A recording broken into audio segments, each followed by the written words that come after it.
¿Qué tal? Buenas tardes, muy buenas tardes. Bienvenidos a una emisión más de Analistas de la Noticia a través de ICN, una nueva conciencia. Gracias por seguirnos, gracias por compartir, gracias por darle me gusta, gracias por los comentarios constructivos. Comentarios constructivos los esperamos a diario. Necesitamos tantos comentarios constructivos para ayudar, o sea, para tratar de ser país, o sea, de construir un mejor país, porque es el único que tenemos y es el único que hay que cuidar. Para que hay malos hondureños, digo yo, porque no me meto en el paquete. Pero no, diríamos, habemos malos hondureños que realmente no quieren el país. Hay una clase política que solo llega a enriquecerse y no le importa a los demás. Y eso me refiero que es un mal atávico. O sea, no es desde siempre. O sea, no es ahora, es desde siempre. Esta tarde hemos invitado al analista, economista de profesión, don Claudio Salgado, que a día nos debía esta entrevista, don Claudio Salgado, de venir precisamente a casa. Bienvenido. Muchas gracias, Carlos, por la invitación. Un placer. ¿Desde cuándo tenemos esto? Siempre había sido por Zoom y por todos otros medios y no aterrizamos, pero hoy sí, aquí lo tenemos en casa. Y bienvenido sea, y esperamos que no sea la última vez. Don Claudio Salgado, se ha venido diciendo, ayer emitió un comunicado del Banco Central y precisamente sobre esto del mercado negro, que algunos le dicen que es un mercado negro realmente, que lo que hace el Banco Central es que sí oficializa esto. No sé si en algún momento habían figuras emblemáticas que vendían dólares en el aeropuerto, recuerdo yo, y quién no compraba dólares en el aeropuerto a su salida, pero no en casa de cambio, ¿verdad? Sino que lo hacía a los cambistas de dólares. ¿Quién no se iba al centro de la ciudad? Y usted que trabajó muchos años en el Banco Central, sabía que los cambistas de dólares estaban en la peatonal. Precisamente este comunicado, vamos a ir si lo dejamos, este comunicado del Banco Central de Honduras, en conjunto con la Secretaría de Finanzas y la Procuraduría General de la República, aquí lo tenemos en pantalla, en atención al artículo 321, 342 de la Constitución de la República, 29 de la Ley del Banco Central de Honduras, 11 del ingreso de divisas provenientes de las exportaciones y 2 del Reglamento para la negociación en el mercado organizado de divisas, solamente el Banco Central y las instituciones que su directorio autorice para actuar como agentes cambiarios podrán negociar divisas en el territorio nacional. Actualmente el sistema financiero del país cuenta con 15 bancos y una casa de cambio debidamente autorizada por el Banco Central, que por cierto no sé dónde está esa casa de cambio, con agentes cambiarios quienes pueden realizar todas las operaciones de negociación de divisas. Aunado a lo anterior, toda persona natural o jurídica que no sea agente cambiario podrá mantener activos en divisas. Sin embargo, al momento de negociar estas divisas, esto quiero que me lo explique, fíjese, al momento de negociar estas divisas únicamente podrá hacerlo con el Banco Central o los agentes cambiarios debidamente autorizados. Por ahí nos vamos a quedar. Para que nos cuente usted, o sea, qué es lo que ha tratado de decir el Banco Central con esto, qué es lo que se puede entender, qué podemos entender nosotros, los ciudadanos común corriente, en relación a esto del dólar. Mire, lo que está diciendo Banco Central ahí es que toda persona natural que negocie o haga transacciones con divisas tiene que negociarla a través de Banco Central. Pero estamos hablando de un gran volumen, Carlos. No estamos hablando de, pongámosle, de $1,000, de $2,000, porque el mercado negro siempre existe y siempre va a existir. Eso le voy a decir, el mercado paralelo, hay gente que sigue vendiendo dólares en la peatonal o como una actividad, pero no tan redundante como lo fue en el pasado, antes de 1994, donde sí era bastante fuerte y fue el boom de las casas de cambio. Y también los vendedores en el aeropuerto, en la peatonal, todo donde había transacciones cambiarias, entonces ahí operaban las gentes. Ahora, lo interesante de aquí es ver de a dónde procede esas divisas o esos dólares que venden las personas. si son de origen ilícito, obviamente tuvo que haber pasado por el sistema financiero. A través de un banco o la misma casa de cambio que opera, creo que opera en La Ceiba. Si es de operaciones ilícitas, ahí sí, ya eso ya trasciende lo que establece la ley del Banco Central, y había que ver cuál es el origen, si es producto de una actividad ilegal, de un lavado de activos, de producto de narcotráfico, por decirlo así. Entonces ya trasciende lo puramente del Banco Central, y esto ya sería responsabilidad de las autoridades del Poder Judicial, o sea, y del Ministerio Público, investigar la trascendencia o la precedencia de esa divisa. Entonces, podría ser, Carlos, podría ser. A ver, tratando de que algo fue legal, que usted reciba una remesa de un familiar de Estados Unidos, que usted recibió $1,000, $5,000, usted lo recibió y usted le dijo al courier, él le dijo a usted, mire, deposítemelos en mi cuenta en dólares que tengo en determinado banco. Ok, entonces lo que va a hacer el courier es que se lo va a depositar en esa cuenta que usted tiene en un banco determinado. Y usted puede sacarlo y puede ir a negociarlos, pues. Puede negociarlos en la vía pública, donde usted quiera negociarlo con un empresario o alguien que lo necesite, esos dólares. Entonces, así sería una forma legal, pues, por decirlo así. Sí. Sería una forma legal porque usted ya pasó por el sistema financiero, usted tiene una cuenta en dólares también, saca dólares y usted los puede negociar en el mercado. Ahora, ¿hay algún mecanismo de control sobre esto que está diciendo usted? De que yo pueda vender $1,000 que yo tenga en el sistema bancario, no, porque yo puedo tener, por decir algo, $50,000 en una cuenta de bancos, los saco, le digo a mi banco, mire, yo quiero retirar $10,000 y los puedo negociar con cualquier persona. Pero el asunto es que ya está legalizado. Esa entrada que usted tuvo, esos depósitos que usted tiene de $50,000 ya pasó por la vía legal. Ahora, el problema es cuando se presenta en forma ilícita, que esos dólares provengan de una actividad no legal. Ahí sí hay el problema, porque ese tipo de ingresos de divisas prácticamente Banco Central no lo controla. Ahora bien, ¿qué está diciendo en esto? ¿Qué están diciendo con esto? Que no, la gente que vende dólares prácticamente es actividad, detener es actividad, eso es lo que se pretende. Mire, Carlos, yo lo que interpreto es que el Banco Central le está diciendo a aquellos que generan dólares, sobre todo los exportadores, o los que no vayan a negociar sus divisas fuera del sistema financiero. Eso es lo que están diciéndole a las personas. O sea, que continúen como hasta ahora, que continúen vendiéndolo o ingresándolas a través del sistema financiero. Porque podría ser, así me imagino, que una maquila no quiera traer los dólares a nuestro país, sino que los deja en una cuenta en Estados Unidos, y de aquí podría estar negociando con una persona, mira, yo tengo un depósito en Estados Unidos y quiero vendértelos. Ese sería un caso extremo. Entonces, esta industria maquiladora tiene la obligación de repatriar esas divisas. Entonces no puede hacer negociaciones fuera del sistema formal que hay para la venta de dólares. A ver si colocamos también nuevamente este comunicado del Banco Central para continuar el desglose del mismo en relación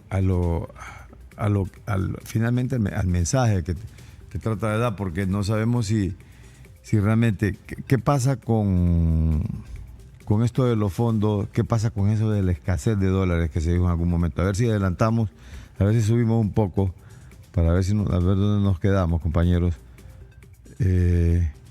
Aunado a lo anterior, toda persona jurídica al momento de negociar estas divisas únicamente podrá hacerlo con el Banco Central o los agentes cambiarios debidamente autorizados.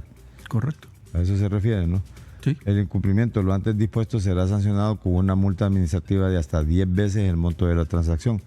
la cual será ejecutada por la Procuraduría General de la República. Lo que me refiero es, ¿realmente hay alguna forma de controlar eso que dice arriba? ¿Hay alguna forma de detectarlo también? A eso me refiero. Sí, mire, Carlos, si el mercado paralelo fuese tan grande, ahí tendría que investigar el Ministerio Público el origen, la procedencia de esas divisas. Uh-huh. Ahora, yo le estoy planteando un esquema de que, alguien que recibe una remesa, que recibe $5,000 y que dice, bueno, le dijo al Curry, le dijo... pásenmelo a mi cuenta en dólares y yo después vengo conmigo a negociarlo. Podría ser. Y él se gana una comisión y lo vende mucho más caro que lo que vende el Banco Central. Ahora, quiero decirle que con base a mi experiencia de 1994, es cierto, había un mercado negro, antes había un mercado negro bastante fuerte. Había un mercado no oficial bastante fuerte. Pero a medida que el Banco Central fue satisfaciendo la demanda de divisas, ese mercado se fue diluyendo. Y entonces el boom de las casas de cambio fue desapareciendo. Usted fue llegó un momento en que teníamos alrededor de unas 10, 15 casas de cambio. Y actualmente solo tenemos una. Entonces se acabó ese boom. ¿Por qué? Porque Banco Central comenzó a vender. Y mientras Banco Central esté satisfaciendo, aunque sea un 30% el total de la demanda, eso no promueve un mercado paralelo. ¿Por qué en cualquier país que vaya usted encuentra casas de cambio en cualquier lado? Y aquí, ¿por qué hay solamente una casa de cambio? Bueno, hablemos, por ejemplo, de un país altamente industrializado, un país que tenga una alta economía. Podría ser que aquí lo que pasa... Lo que allá, obviamente las transacciones son mucho mayores que en Honduras. Aquí en Honduras, por ejemplo, hasta el momento han ingresado $9,600 millones, lo cual es bastante ínfimo para una economía industrializada. Entonces, de repente, por eso, además, ahí hay un mercado desarrollado de divisas plenamente. Hay operaciones overnight con dólares, se hacen operaciones transatlánticas. El caso de México, por ejemplo, que lo conozco, ellos operan las 24 horas con divisas y operan no solamente con el dólar, operan con las principales monedas fuertes del mundo. Entonces, es un mercado cambiario bastante fuerte, bastante desarrollado. Pues no como en Honduras, que prácticamente nosotros solo el único mercado con lo cual hay un tipo de cambio oficial es con el dólar. Después con el euro no hay un mercado, no hay un precio del euro. Entonces queda a discreción de los que manejan el euro. Entonces en Honduras el mercado es muy pequeño, ¿verdad? Entonces lo maneja el sistema bancario, que son 15 bancos, y yo creo que satisface las necesidades. Además de eso, los bancos, generalmente las casas de cambio pertenecen a un banco. Entonces el atractivo de una casa de cambio es agenciarse la comisión. Pero si ya el banco tiene su departamento internacional, entonces no hay sentido de que opere una casa de cambio. Ahora, ¿qué está pasando con las reservas internacionales? Mire, Carlos, las tres fuentes de reservas internacionales, o sea, el Banco Central no emite dólares. En eso tenemos que estar claro, que el Banco Central no es el que genera dólares tampoco. El ingreso de divisas a nuestro país es por tres fuentes. Una de ellas es las exportaciones, y esas han caído. Las exportaciones han caído. ¿A qué se debe la caída de las exportaciones? La desaceleración económica a nivel mundial, de las economías avanzadas. Pues ve usted que todavía Estados Unidos, que es nuestro principal socio comercial, está en un proceso de desaceleración económica, y ellos, si vamos un poco más allá, ellos están apostando, por eso han elevado la tasa de política monetaria, la mantienen alta, alrededor del 5%.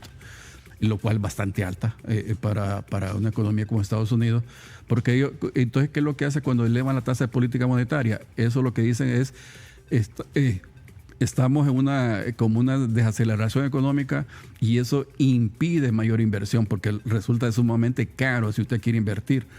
Entonces, lo que usted hace es posterga el consumo, y entonces ahí nos vemos afectados nosotros, porque nuestros productos que no tiene mayor relevancia dentro de la canasta de productos de Estados Unidos, se reduce el consumo. Entonces eso hace de que nuestras exportaciones hayan disminuido. En resumen, la desaceleración económica de las economías avanzadas. La otra fuente de divisas son el endeudamiento externo. Si usted revisa la ejecución presupuestaria del primer trimestre que elabora CEFIN, va a encontrar que el financiamiento externo, el ingreso de financiamiento externo en nuestro país es cero. No ha ingresado durante el primer trimestre financiamiento externo. Y la tercera fuente de generación de divisas para nuestro país son las remesas familiares. El último dato que yo tengo es que ha ingresado alrededor de 5.600 millones de dólares. De dólares, o 6.400 millones de dólares en concepto de remesas. Sí. Pero si usted lo compara con lo del año pasado, apenas se ha incrementado en 100 millones de dólares. Pues, o sea, es bastante, muy pobre el crecimiento económico.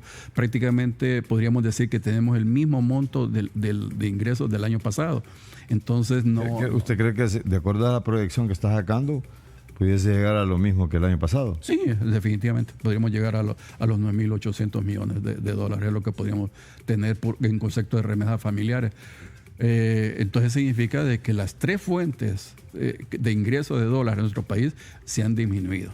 Entonces el Banco Central no puede vender algo que no tiene, pues.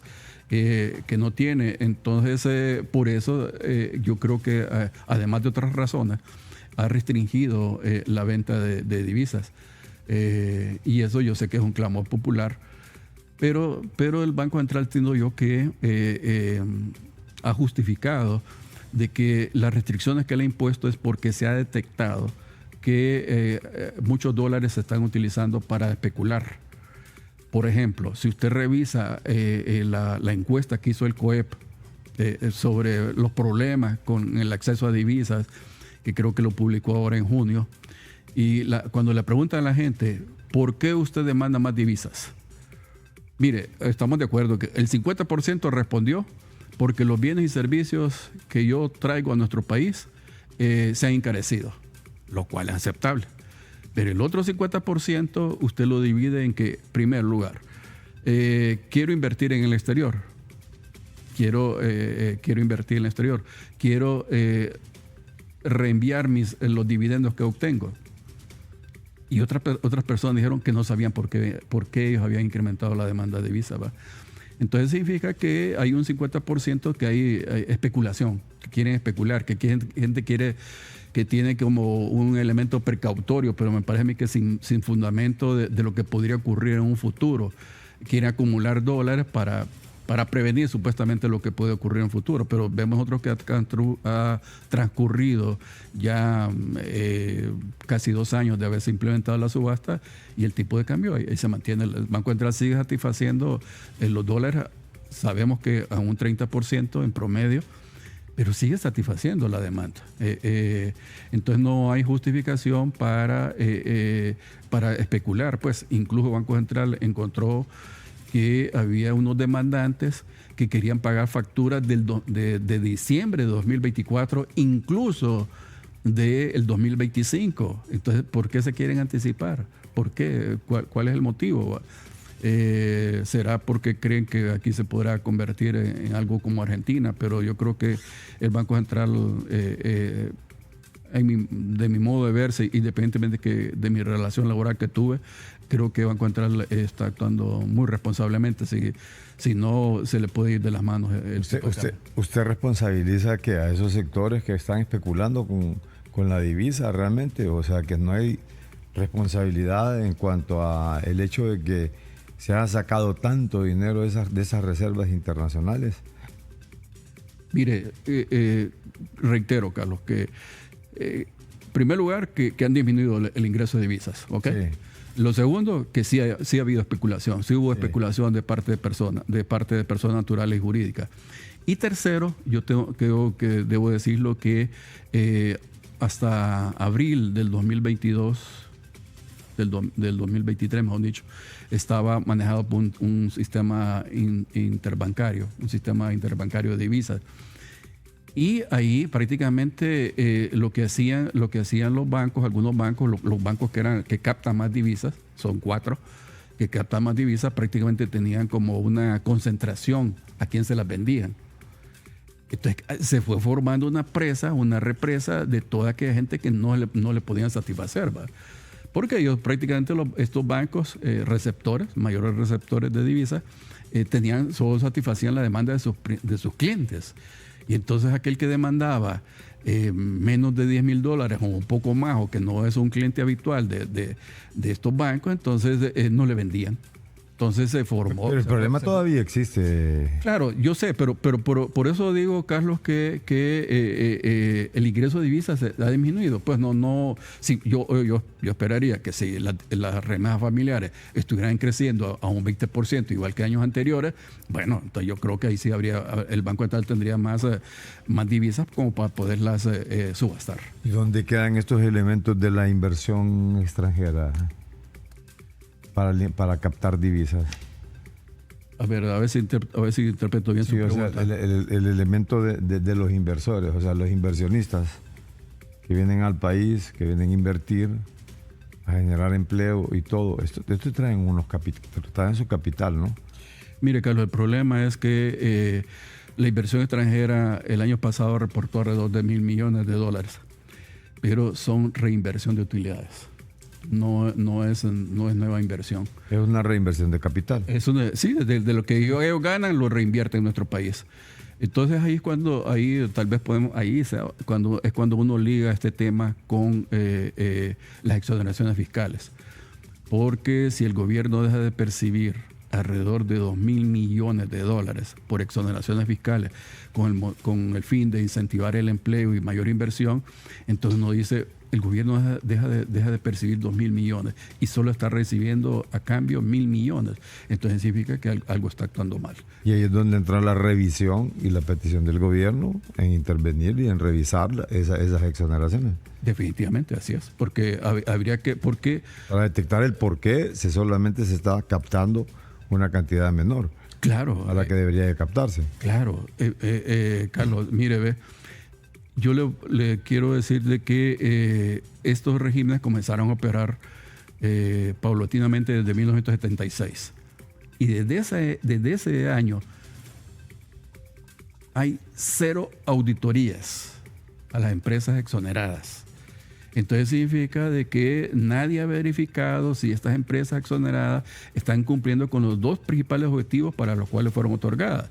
Primero, la generación de empleo y segundo, mayor inversión. Entonces, por eso yo creo que el gobierno tiene la potestad de revisar las exoneraciones. Y le quiero señalar que esto no es solamente de Honduras. Todos los países están revisando su estructura tributaria, fundamentalmente las exoneraciones fiscales, porque se encuentran de que no hay recursos para satisfacer la demanda o el cumplimiento de los derechos humanos. No hay para el cumplimiento del derecho de salud, el derecho a educación, el derecho a la protección social, en fin. Entonces los gobiernos se han encontrado que prácticamente, sobre todo en Centroamérica, aquí estamos compitiendo y de una forma no la más adecuada de traer mayor inversión, rompiendo nuestra estructura tributaria. Prácticamente diciendo, miren, yo les ofrezco que no vamos a reducir más, les ofrezco que vamos a reducir más el impuesto sobre la renta, vamos a reducir más el impuesto sobre venta, les vamos a exonerar los impuestos municipales. Entonces prácticamente... Pero eso no existe. O sea, sí existe, pues si usted revisa los 18 regímenes de exoneraciones, eso es lo que da concede, pues, que prácticamente les dicen, ustedes están exonerados del impuesto sobre ventas, del impuesto sobre la renta y de los impuestos municipales al perpetuum. Hasta ahora, si usted está exonerado, las exoneraciones no tienen límite. No tiene límite. Y esa es una de las cosas que quiere modificar la ley de justicia tributaria. Bueno, está bien, pero ¿por qué no vienen más inversiones? Es decir, usted dice que se reportan $1,000 millones y que lo que hay una reinversión de utilidades. ¿por qué no hay más inversión? ¿A qué cree que se deba que no hay más inversión extranjera en el país? Mire, Carlos, la inversión extranjera, para atraer inversión, no solo extranjera, porque es un mito a veces que el país va a desarrollar con inversión extranjera, ese es un mito. Con la inversión nacional y la inversión extranjera. Como que ha habido economías de enclave y así que se han mantenido, pues, pero no es que ha habido un gran desarrollo tampoco. Lo único que ha extraído todos los recursos y se lo han llevado, pues. Y lo que se ha generado son ciertos sectores económicos alrededor de esas actividades, tanto fue en su minera en un momento y Banarena posteriormente, pero hasta ahí nomás. Pero ¿qué pasa, digamos, en la actualidad? Digamos, el sector maquila, el sector industria de camarón, o sea, todo otro tipo de industrias que tenemos. ¿Qué ha pasado? ¿Qué pasa con esa inversión? O sea, no solamente la extranjera, como dice usted, porque es un mito, sino que la local. ¿Por qué no invierte? Porque dicen que se está yendo el dinero de la gente de Honduras, se está yendo a invertirlo a España. Bueno, eso fue un dato de ayer. Sí. Eso fue publicado, que ahora Honduras está invirtiendo en Barcelona. Sí. Habría que ver qué rubro es el que está desarrollándose allá en Barcelona, pues, y un país que no lo necesita. Y ahí también podría decirle que Honduras invierte en Estados Unidos. Porque pero entonces ¿por qué? Pues, o sea, pero tiene que haber un por qué, o sea, tiene que haber algún análisis. Sí. Le voy a responder su pregunta, pero quiero decirle, mire, los dólares que nosotros tenemos, nuestras reservas que nosotros tenemos, que andan alrededor del equivalente a 4.4 meses de importaciones, ¿dónde las tenemos depositadas? En Estados Unidos, en los bancos de Estados Unidos. Allá las tenemos depositadas. Entonces significa que esos dólares están ayudando también a la inversión en Estados Unidos. Pues. Un país está financiando una economía poderosa como los Estados Unidos. ¿Y dónde deberían de estar entonces?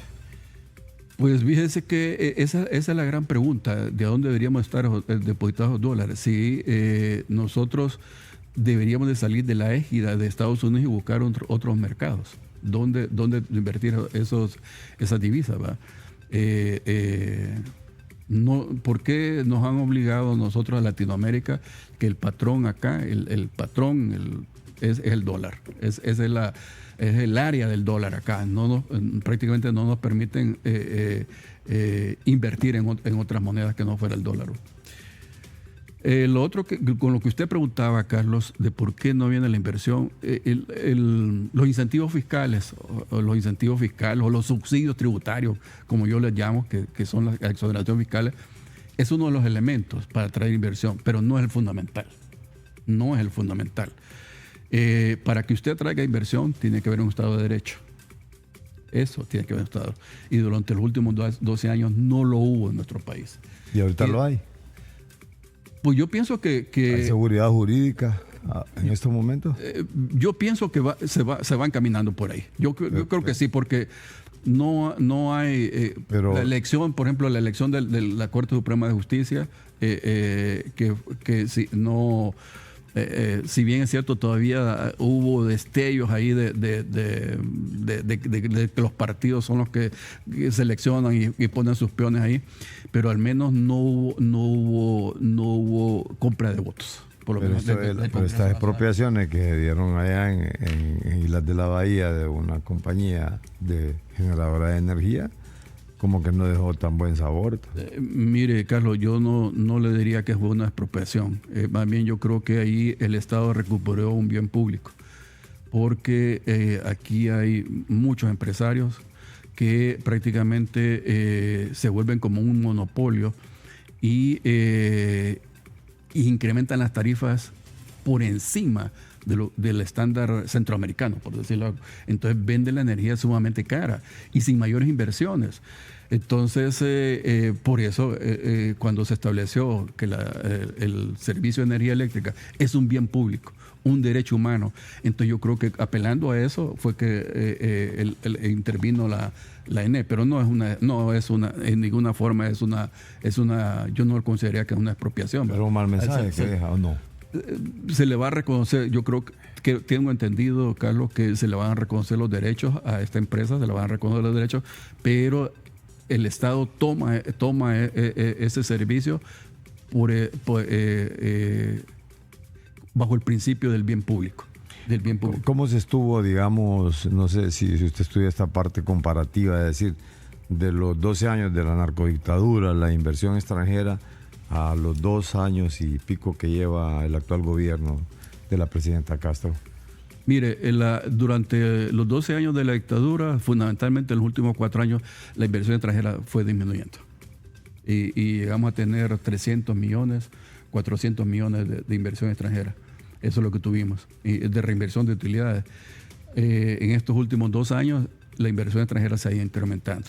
El 2022 se tuvo 750 millones y el año pasado un poco más de 1.000 millones hubo, aunque sea reinversión de utilidades, pero ya se incrementó el monto que hubo en años anteriores. Entonces significa de que a pesar de lo que mucha gente diga de que se está yendo la inversión, que va para Guatemala. ¿Es cierto que se está yendo la inversión? Mire, Carlos, yo considero de que cuando cuando una empresa está establecida en un país, ya tiene arraigo. Uh-huh. Entonces muchos dicen que se van para El Salvador. La inversión extranjera en El Salvador es nula. Baja, pues por no decir nula, ¿va? Entonces muchos hablan del panorama. Por eso es que sale el embajador norteamericano pidiendo que invierta en El Salvador, porque es nula. Mire, tal vez puede ser un anuncio, pero de que lo haga el embajador de Estados Unidos, pero o quien sea, pero que las condiciones que en El Salvador estén dadas para una inversión extranjera, no, por lo menos los datos me reflejan a mí de que no hay, y ha sido el país que menos atractivo en los últimos años para la inversión extranjera. ¿Y Nicaragua cómo está? No tengo el dato de Nicaragua. Porque aquí se ha dicho que o se va para Nicaragua la gente a invertir también por todas las prebendas que hay. Eso es lo que se dice, ¿no? Y lo que trasciende. Incluso se está hablando de El Salvador y Guatemala, pero no sé si hay algún dato específico de cuánta gente ha salido, cuántos empresarios han salido, cuántas industrias han cerrado, porque se van. O sea, se van y si se van es ¿por qué motivos? No, mire, por lo menos lo que yo tengo entendido, Carlos, es que recuerde que la maquila nuestra, que es la principal fuente de inversión extranjera acá, es una industria transformadora, una industria textilera. Entonces, si no hay demanda en las economías avanzadas, obviamente tienen que cerrar empresas. O disminuir la cantidad de empleados o disminuir la cantidad de procesamiento, ¿verdad? Entonces, pero no es por las condiciones de nuestro país, pues las actuales, ¿verdad? Por ejemplo, muchos empresarios están alegando de que por la ley de justicia tributaria se van a ir de nuestro país varias empresas. Mire, la ley es una amenaza, así nomás. Sí, mire, la ley de justicia tributaria, Carlos, le voy a decir que no quita privilegios a los que ya lo tienen. No se les quita. Esto más, por ejemplo, la industria camaronera tiene los incentivos hasta el 2034. La industria maquiladora hasta el 2047. Entonces no es cierto de que se van a eliminar los privilegios que actualmente tiene. Si usted tiene una exoneración y esa exoneración vence dentro de 10, 15 años, se le va a mantener. Allá cuando se le venza, usted va a tener la opción de incorporarse a las zonas francas, a lo que establece la ley de justicia tributaria de zona franca, donde ahí prácticamente está... hay un nuevo control ya sí, hay una mejor supervisión y es una homologación con los incentivos que otorgan los países con los cuales tenemos una mayor cercanía, ¿verdad? Pues en el caso de República Dominicana, por ejemplo, se van a dar los mismos incentivos. Entonces no hay, yo no siento motivo para decir de que con la ley de justicia tributaria se va a ir la inversión de nuestro país. No es ningún argumento sólido. que se ha politizado demasiado el tema, se ha polarizado el tema, porque si usted así como lo está planteando, de una forma simple, pues hombre, ya todo el mundo estaría de acuerdo, ¿no? con aceptar esa ley. Pero Mire, ¿qué lo ha vuelto tan compleja la ley? O sea, que pues esa encrispación, pues que es política, o la aprobamos porque no la aprobamos porque la está planteando estos, o pues sencillamente porque hay algo que realmente está perjudicando. Mire, Carlos, yo tengo casi 40 años ya de ejercer mi profesión y nunca había visto una desinformación con un proyecto de ley como el de la Ley de Justicia Tributaria. ¿Por qué? Porque ahí yo siento que se han escondido muchas irregularidades. Ya le planteé de que desde 1976 no se ha hecho ninguna auditoría a ninguna de estas empresas que reciben exoneraciones.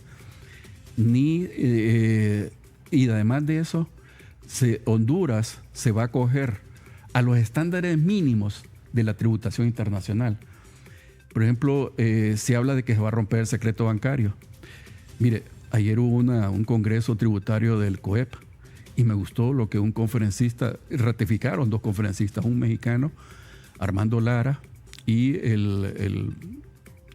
también otro conferencista brasileño, que es el secretario ejecutivo del Consejo Interamericano de Administración Tributaria, que es el ente más poderoso de tributación en Latinoamérica. Y ellos planteaban que el secreto bancario ya no existe. Lo que existe ahora es el secreto fiscal. O sea que... ¿Cuál es la diferencia? La diferencia es que el ente tributario debe tener acceso a las cuentas bancarias de los obligados tributarios, de los contribuyentes, pues debe tener acceso. Sí. Ahora, el secreto fiscal es que el funcionario que haga trascender esa información de cualquier forma tiene que ser penalizado civil, criminal y administrativamente. Tiene que ser penalizado. O sea que debe haber como un resguardo de esa información, pero bastante fuerte. Comenzando, y el primer funcionario que se debe castigar en el caso de que esa información trascienda es el ministro o el encargado del ente recaudador de impuestos. Entonces, esa es la diferencia. Estoy diciendo, el secreto bancario no existe, ya no existe. Miren, por ejemplo, decía el brasileño, mire, nosotros en Brasil tenemos las cuentas, tenemos toda la contabilidad de todas las empresas de Brasil. Tenemos eso y tenemos los movimientos bancarios que realizan. Entonces, pero esa información no trasciende al público, no trasciende a nadie, son para efectos puramente fiscales, tributarios, con ese fin únicamente. Entonces yo siento que algunos empresarios, si usted ha estado haciendo bien las cosas, Carlos, si usted ha estado haciendo bien las cosas, si su movimiento bancario es igual a lo que o coincide con lo que usted declara en sus impuestos sobre la renta, pues no tiene por qué tener problemas. Entonces, lo otro trataron de decir de que se van a agravar las remesas familiares. Ya en el impuesto sobre la renta actual se establece que las remesas familiares no son gravadas. Pero bueno, entonces la ley de justicia se va a recalcar que las remesas familiares no van a ser gravadas. Lo otro, Carlos, que tiene la ley de justicia tributaria es que en 1916 se aprobó el Código Tributario. Y ahí había un principio, antes de que aprobara ese nuevo Código Tributario, había un principio de la renta mundial. Es decir, que cualquier renta que genera un hondureño en cualquier país debe ser revisada y debe ser gravada. O firmar un convenio de evitar la doble tributación. Si usted en un determinado país le cobran el 10% del impuesto de la renta y aquí en Honduras cobramos el 15%, usted debe pagar el 5%, la diferencia. Pero cuando se aprobó ese código, se impuso el principio de renta territorial. O sea que solo la renta que se genera en nuestro territorio es gravable. ¿Qué ocurre? Que el haber cambiado ese principio de renta mundial a renta territorial es propicio para aquellos no digo empresarios, personas naturales y personas jurídicas que hacen lavado de activos. ¿Por qué? Porque muchas empresas lo que hacían es con esta renta territorial, que solo se graba la renta generada en Honduras, entonces lo que hacen ellos es crear una empresa fantasma o de maletín en Panamá, los Panama Papers, entonces creaban una empresa fantasma ahí en Panamá. Entonces le decían, mire, yo no tributo esto porque mi casa matriz está en Panamá. Y era una casa, como le digo, una empresa de maletín la que tenía ella, sin fachada. Entonces, bueno, no voy a... Evadía el impuesto. Exacto. Y luego, después de eso, no obstante eso, trasladan, porque siento que continúa con esa práctica, trasladan esas ganancias, esas utilidades esos dineros mal habidos, lo trasladaban a las Islas Caimán, que es un paraíso fiscal, es una guarida fiscal. Yo no digo paraíso, es una guarida fiscal.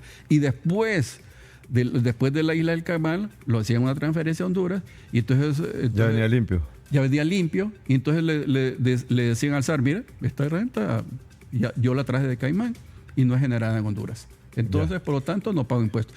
Y esto es una práctica muy fuerte aquí en Honduras. En estos momentos. Sí, es muy fuerte, claro. Entonces, o sea que vienen capitales fuertes del Caimán. Sí, vienen capitales, pero ¿cómo decirle? Y de empresas completamente hondureñas. No declaran ese impuesto para evadir el impuesto, entonces hacen toda esa tercerización. Para o sea, Panama Paper, o sea, Panamá y luego lo traen a Honduras. Entonces usted dice, no es gravable, pues. Entonces ahora, con el principio de renta mundial, porque eso es lo que va a incorporar la ley de justicia tributaria, entonces ahora sí. Hay mucho lavado de activos de empresas hondureñas. En ese sentido que sí, que trasladan sus recursos y que crean empresas en paraísos fiscales. Pues además es un paraíso fiscal. Sí. Entonces, que trasladan sus excedentes o sus dineros producto de actos ilícitos, lo trasladan allá. Entonces ahí lo lavan, hacen ese circuito que he mencionado, lo lavan y ya entran aquí. Y no hay... ¿Y eso es necesariamente de actividades ilegales o de actividades legales? De las dos formas. Porque también está de que alguien traslada sus impuestos sobre la renta, lo que es el género de utilidades, las traslada para un paraíso fiscal y dice, allá tengo mi empresa. Mi casa matriz está en ese paraíso fiscal. Entonces, como aquí impera... Pero están detectadas las empresas. ¿Por qué no se procede? Porque la ley no lo permite, el Código Tributario no lo permite, pues. No lo permite. Entonces, esa es una de las cosas que va a reformar la ley de justicia tributaria. Ok, mire, al retorno me contesta, realmente, ¿qué tan responsables han sido con el manejo de los fondos de las reservas internacionales? Después de esta breve pausa.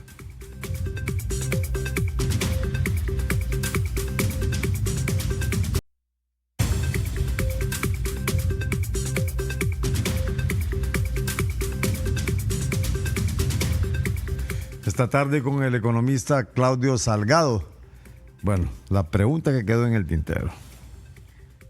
¿Qué tan responsables han sido las autoridades con el manejo de las reservas internacionales? ¿Qué consecuencias traería para el país? Llegar al fondo de esas reservas, del uso de esas reservas. ¿Cuánto encontraron de esas reservas? ¿Cuál fue la necesidad de tocar las mismas? ¿Y hasta qué límite pueden tener para hacer el manejo de esto? Porque se ha hablado incluso de emitir bonos soberanos para el futuro, para poder recuperar esos fondos de las reservas internacionales. Don Claudio. Mire, don Carlos, yo tengo entendido que cuando llegó este gobierno, lo primero que tenía que hacerle frente en marzo ya. En marzo, he tomado posesión el 28 de enero y tenían que ya en marzo, tenía que hacerle frente al pago del bono soberano. no había recursos en el gobierno para hacerle frente a ese pago. Entonces fue cuando se otorgó el préstamo del Banco Central utilizando la Reserva Internacional para hacerle frente a ese pago y a otros pagos más que había que hacer.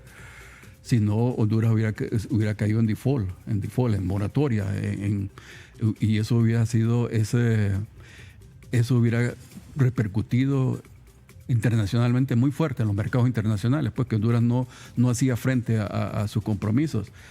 Entonces yo considero de que esa fue la decisión por la cual el Banco Central utilizó esos $1,000 millones.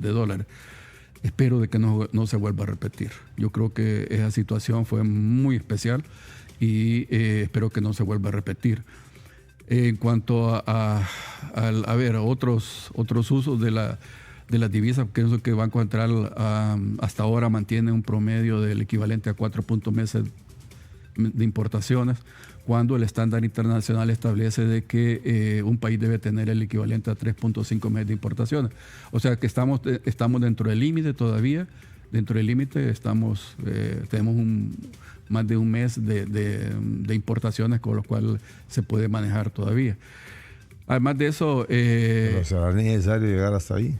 Al 3.5 meses de importaciones. Bueno, entonces yo creo que ahí va, por eso las restricciones del Banco Central, ¿verdad?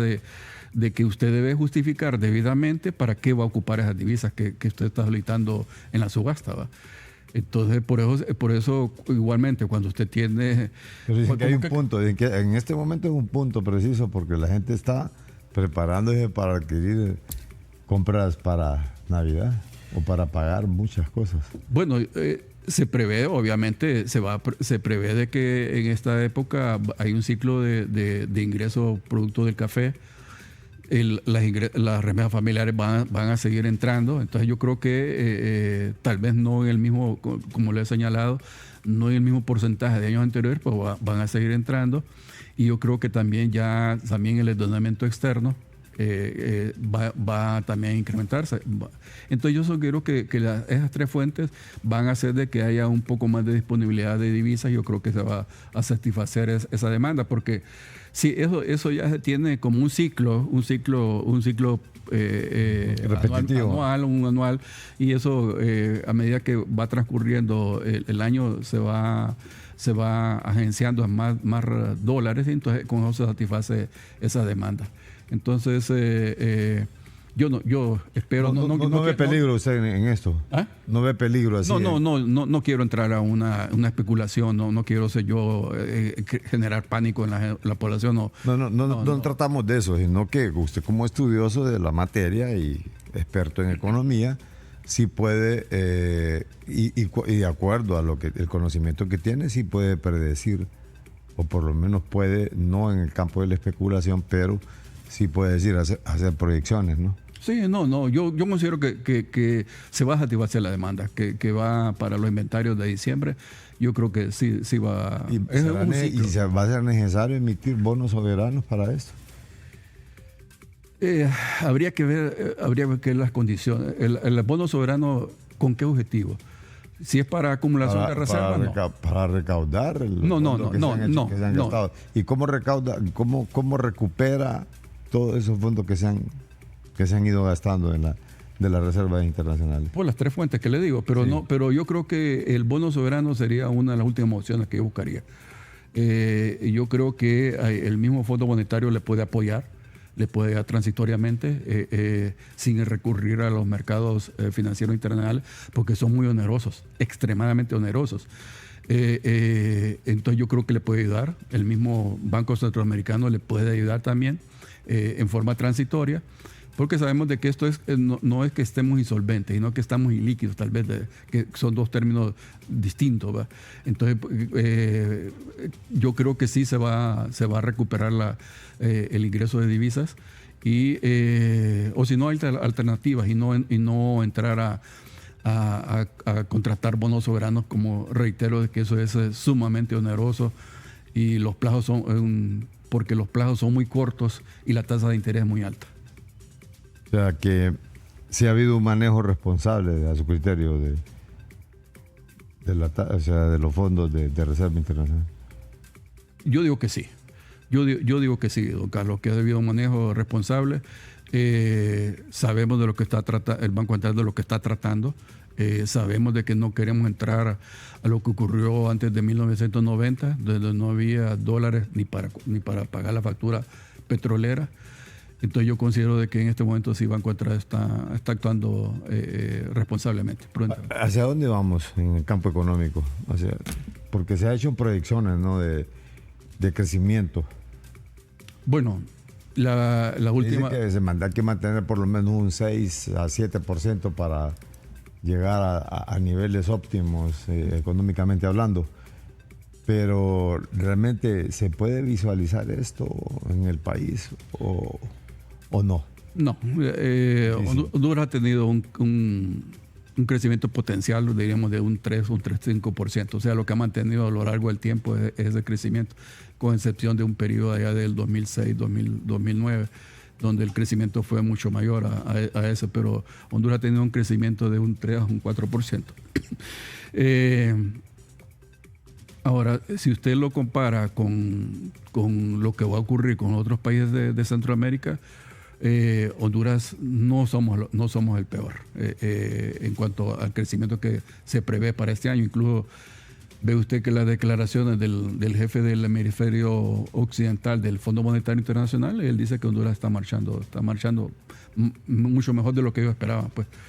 Entonces, yo siento que también por ahí podría haber un crecimiento, tal como lo ha establecido el Banco Central en su programa monetario, entre un 3,5%. No es lo ideal, no es suficiente. Pero al menos estamos presentando en esta situación que se encuentra la economía mundial, Honduras está presentando un mejor panorama que otros países. Pero la gente diciente, fíjate que la gente lo que le hace falta es el circulante, la bolsa. Totalmente de acuerdo. O sea, yo considero de que sí, la gente, el desempleo... El desempleo no es el desempleo, sino que el problema en Honduras, se ha dicho y yo lo reafirmo, que es el subempleo. ¿Va? Es el subempleo lo que incide en nuestro país. ¿Va? Y el subempleo se caracteriza por tres cosas. Uno, de que usted trabaja más de 8 horas. Dos, usted no tiene ninguna prebenda social, o sea, no le pagan ni el 14º mes, ni el aguinaldo, ni tiene derecho al seguro social, ni a prestaciones laborales, no tiene derecho. Pero no tiene derecho porque no hay capacidad en las empresas de agarrar fijamente a un empleado, o es por capricho o para no pagar ese pasivo laboral. ¿Qué es lo que ocurre? Esa es la vulnerabilidad. Porque se eliminó el empleo por hora, pero no hubo de decir, esta es la respuesta ante esto, o sea, esta es la solución ante este problema. Hay gente que todavía sigue trabajando por hora. Hay empleo por hora todavía. De hecho, o sea, no de derecho, pero sí de hecho. No, sí, no, el empleo por hora siempre va a existir. Eso siempre va a existir. Pero le pongo un ejemplo bien claro, Carlos. Los call centers estaban contratando a la gente por hora sin ningún derecho. Ahora... Ese es el mayor abuso de lo que se ha denunciado. ¿Va? O sea, los call centers son de los como que se llegan en el top, ¿va? En abusos laborales. Correcto. Pero ahora, a raíz de que se derogó ese empleo por hora, ahora sí están contratando a la gente por hora, pero le están pagando todos sus derechos. Y esa es una gran diferencia. Porque el empleo por hora llevaba ese mensaje de contratarlo a usted y te pago la hora. Pero los call centers son inversores extranjeros generalmente. Son inversores extranjeros. Sí, pero ¿qué pasa con los inversores locales? O sea, definitivamente yo sé que hay bastante, la informalidad en nuestro país es bastante fuerte. Usted me habla de subempleo. Es que es de informalidad. Sí, o sea, informalidad. Hay otro tipo de situaciones que está afectando esto para evitar el circulante de las personas, el ciudadano común y corriente. Mire, sé que este es un tema bastante fuerte y es bastante complejo de abordarlo, porque uno se encuentra de que algunos empresarios que no actúan correctamente pagan menos del salario mínimo. El salario mínimo en Honduras, póngale que anda alrededor de 10,000, 11,000 lempiras, pero las únicas personas que lo perciben es el 20%. El otro 80% no lo perciben. Entonces significa que aquí en Honduras el salario mínimo para el área rural anda alrededor de unos 5,000 lempiras. Para el área urbana anda alrededor de 6,500 lempiras. Entonces significa de que cuando usted establece un salario mínimo, si no tiene las armas suficientes para controlarlo, y no lo tiene el Ministerio de Trabajo, entonces hay incumplimiento fuerte de esa ley. Entonces yo me cuestiono de para qué emitir un salario mínimo si sabemos que la realidad trasciende a esa legislación. Y por otro lado, son los precios de la canasta básica, que no hay un control, es decir, que se disparan y que esos 6,000 lempiras que pudo haber agarrado, sencillamente ni siquiera pudo para subsistir. No, por eso yo sé que el tema es bastante complejo, Carlos. De repente ocuparíamos otra conferencia más. De hecho, sí, de hecho ya quedamos comprometidos porque sí, es un poco más complejo y es un poco más doloroso, ¿verdad? Es decir, le toca a la gente todo, pues, es decir, porque es de lo que vive, es la economía de subsistencia, es todo, pues. Porque yo le puedo decir, el panorama no solamente hay que verlo aquí localmente, sino hay que verlo a nivel mundial. Esta situación no solo es de Honduras, es mundial. Entonces significa que es el modelo neoliberal el que está el generador de pobreza. Ese es el gran problema, porque si se está incrementando la pobreza es porque se está incrementando la riqueza. Entonces la acumulación de riqueza se está haciendo cada vez más, se está concentrando en muy pocas manos. Entonces está desplazando a la mayoría de la población, lo está desplazando a situaciones de pobreza. Y por eso digo yo que el problema más complejo ya no solamente lo local, sino del modelo que impera en el mundo. ¿Cómo no? Claudio Salgado, economista, aquí en Analistas de la Noticia. Buenas tardes.